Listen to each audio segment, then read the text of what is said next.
Hey guys, we're going to do walkie-talkie. Finally, it's stopped being too windy and rainy. So, with myself and himself, the star of the show, Remy, let's get into it. Okay, another big question that we can knock off our healing list once we get firm in our answer with it. It's does the narcissist miss you after they discard?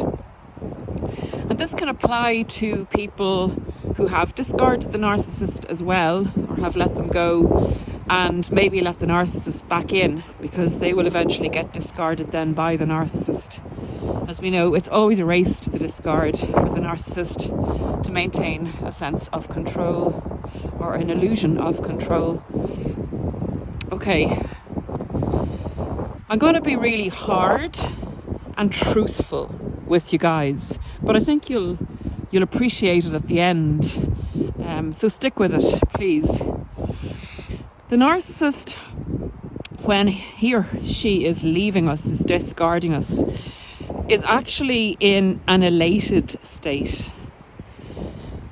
For them, it's been a long endurance of pretense. And if you can imagine having to pretend day in, day out at close quarters with the person you're in an intimate relationship with, that would take its toll considerably. They're elated to be leaving because they can see the suffering it's causing, and they feel immensely powerful, and they feel very much in control, and it gives them a huge sense of security. Remember, they're leaving thinking that they can come back whenever they want.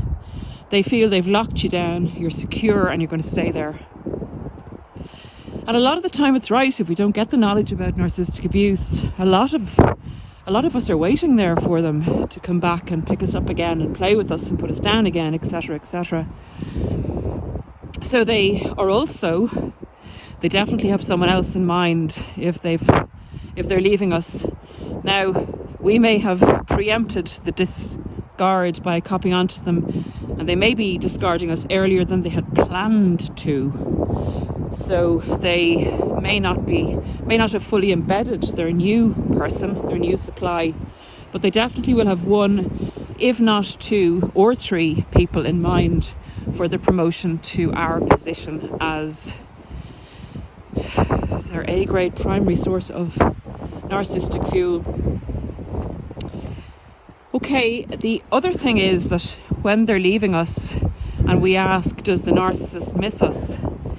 If we're framing it in a kind of a belief that they are a normal person, it messes our thinking up a lot. We have to really remember that we're asking the question, does the narcissist miss us? The narcissist is a mental health patient. The narcissist has a personality disorder. So we can't jump into their heads and think that, they have the same way of looking at life that we do, and of course they must be missing us and must be missing us dreadfully. It's totally not the case at this point. At the point they're leaving us, they're happy to be going. I remember actually a phrase that was used with me was, I'm so relieved to be getting out of this situation. And you're going, what situation? I mean, last week you were laughing and enjoying yourself and giving the impression that you were totally in love. So anyway, that's what they genuinely feel and believe. They believe they're going on to greener pastures, and that in their magical thinking, everything's going to be just fantastic, much better, and they've gotten what they needed to get from you. And if they haven't, there's always the option of coming back, as I said before. So no, they go off and they are not, stricken in bed, looking to talk to people on YouTube, looking to see what happened. They know exactly what's happened. They're in control of the situation. And they have someone else to go to, and they feel that their future is brighter. And you're literally, you let them down. So, it didn't work out because of you, not because of them. And you're disloyal, you're unloving, and all the other myriad of things that they, you know, want to put down on your tombstone that you were. That's the total opposite of what you were, but that's the way they have to justify their discard and moving on without taking any accountability whatsoever. So this grubby narcissist is now with the new supply, is now really busy making a new life for themselves, is thinking that they've done the right thing, and they won't be thinking of you unless you text them or email them. And honestly, at that stage, it's more of a nuisance factor, or they'll use it to triangulate with the new supply. Awful, guys, awful stuff. Anyway, they don't miss you at this stage. They only begin to miss you when something goes wrong with the new supply. And at that stage, they'll miss you maybe a bit, but they may not contact you. They may wait for it to happen a few times, and in their mind, as a punishment to the new supply, they'll contact you. And they'll kind of see how the ground lies with you. Are you under control yet? I've done this in a lot of other videos, you know, as to why they discard, so I won't get into that now. But they do it as a twofold thing. One, to check you out, and two, to go behind the new supply's back as a punishment for some imagined slight or wrong that the new supply has done. Remember, everyone gets devalued. No one doesn't. There's no happy ever after with the narcissist, even if they stay with somebody for 20 or 30 years. And guys, if you've been with a narcissist for 20 or 30 years, please give us a comment as to what your life was like with them, for people who wonder when the narcissist leaves them and goes off and has a long-term relationship. It would really, really help some of our subscribers who get perplexed by this. In any case, getting back to the point, they do eventually, when the new supply is being devalued thoroughly,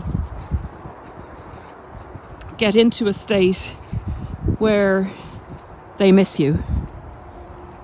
So guys, yeah, they miss you. Sorry, I was just interrupted there for a minute. They miss you. They begin to really miss you. I'll tell you the way that they miss you in a few minutes. I'm sure you know. They think about you a lot. They mull over everything. They come up with a contingency plan as to how to get back with you. They miss what you did for them, and they compare it to the new supply, who's now in devaluation. And they paint the new supply black and they paint you white again. But it's going to take them quite some time to come up with their strategy to get you back. So they'll do the old hoovers. They'll do maybe some mild hoovers, or send in some flying monkeys, test you out, heat check you. And I won't get further into that at this stage, but they're doing a comparison with the new supply, and what they're missing is what you gave them. They're missing your functionality. They're missing you looking after them like a parent, maybe. They're missing the 3 A's from you: attention, adulation, and admiration. They're missing your services, and they're missing any residual benefits, such as housing, cars, holidays, money, good clothes, that kind of thing. They're even maybe missing the way you looked, or using your body to, hope this isn't too crude, but to masturbate with. They have pornography, which is often a more efficient tool and one they use frequently. But they miss all those kind of things. Now, do they miss you? They miss everything you could provide, but you, your identity, your soul and your spirit, they don't even, but they don't care about that. They don't see it. They don't give a damn. To them, if you come back to them, you're just an old fool. Their old fool. Their investment. So, to get to the point of the video, guys, usually after the age of about, I suppose, just generalising, about the age of 30, the type of relationships that we'll come up against, maybe we've been married once or haven't, or is the first person we've met, but usually the narcissists, and this is my experience, but it's also from experience from research, they usually go in about 12 to 18 month cycles to 2 years at the most before they've gone through their major stages of love bombing and devaluation cycles before discard.